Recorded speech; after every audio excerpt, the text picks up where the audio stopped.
Yan, good morning. Ito po, meron naman po tayo bagong restoration.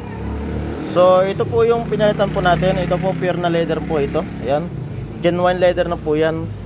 Yan, kabilaan po yan, oh. So, bakit po ito natin pinalitan? Ayan po.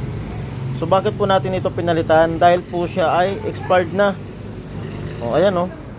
So, ito po siya, oh. Oh. Ito po yan, oh. Yan, nagkakabiyak-biyak na po kasi yan.